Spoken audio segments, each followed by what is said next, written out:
فرمائیے گا کہ یہ ایک قرض کا حصول $7 ارب کا معاملہ ہے، یہ اتنا وبال کیوں بن چکا ہے؟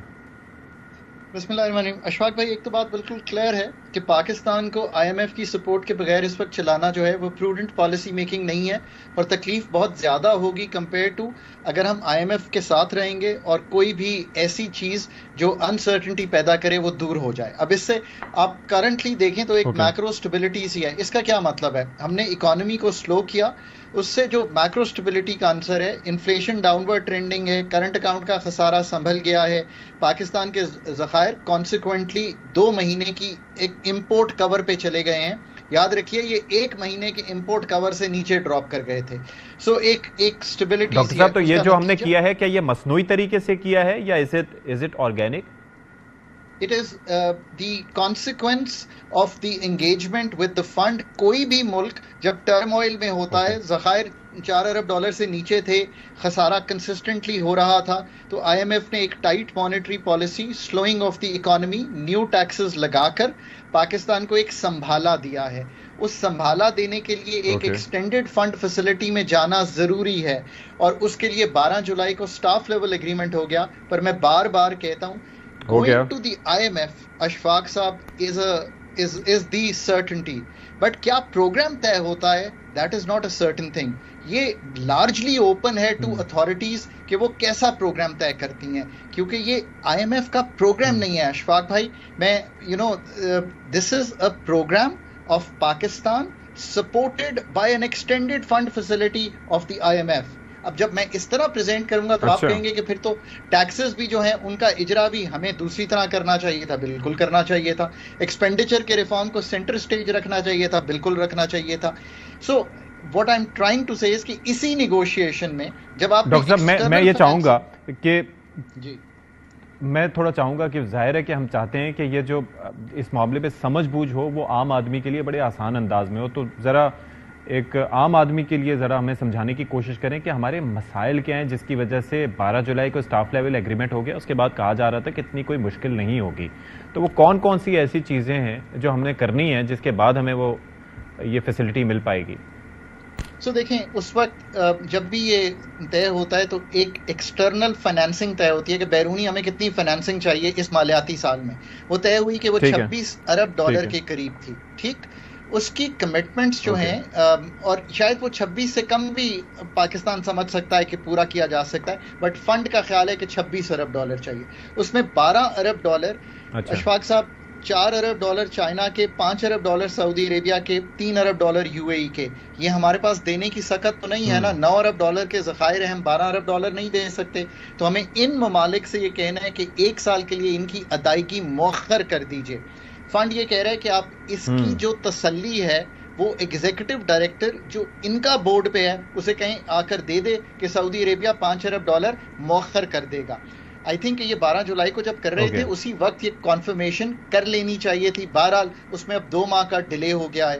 اب اس میں I don't want to sound alarmist، but اس میں کمپلیکیشن کیا ہے؟ دیکھیں، کمپلیکیشن یہ ہے کہ جب آپ چائنا سے یہ کہتے ہیں کہ $4 ارب مؤخر کر دیں، ساتھ ہی کہتے ہیں آئی پی پیز کا ڈیٹ مؤخر کر دیں، ساتھ ہی آپ نے ان کے $500 ارب دینے ہیں واپس۔ اگر یہ سب چیزیں جب نیگوشیشن میں آتی ہیں تو بہت سے جو ڈاٹس ہیں وہ ملانے پڑتے ہیں۔ I think that is where it is taking more time than required. یہ ایک بات ہے۔ اسی طرح سعودی عربیہ سے آپ نے کہا کہ اب فنڈ یہ کہہ رہا ہے کہ جی ہمیں $2 ارب اور دیں۔ اس کے لیے آپ نے کہا کہ ہمیں ایک آئل فیسلٹی دے دیں، آئل فیسلٹی نہیں تو ڈائریکٹ فنڈنگ کر دیں۔ تو ایک گفت و شنید شروع ہوئی، جو بھی گفت و شنید ہونی ہے۔ سو پھر ایک اور آپ نے ان کے ساتھ دروازہ نیا کھولا۔ پھر کمرشل فنڈنگ چاہیے تقریباً $800 ملین کی۔ اس کے لیے آپ نے یو اے ای کے بینکس کے پاس گئے تو آپ رول اوور۔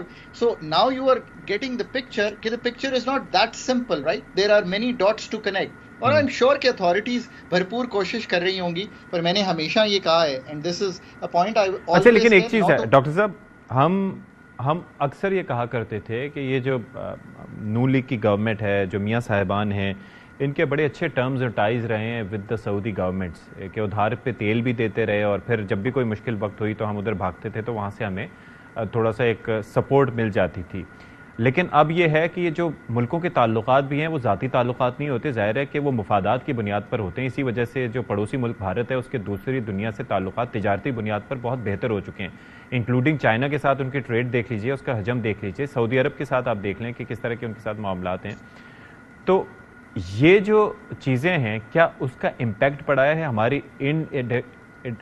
ہمارا انکیپیبل ہمارا ہونا اپنی معیشت کو ہینڈل کرنے کے حوالے سے، یا پھر پیمنٹس کی تاخیر کے حوالے سے کچھ چیزیں ایسی ہیں جس کی وجہ سے اب وہ بھی دے آر اسکیپٹیکل؟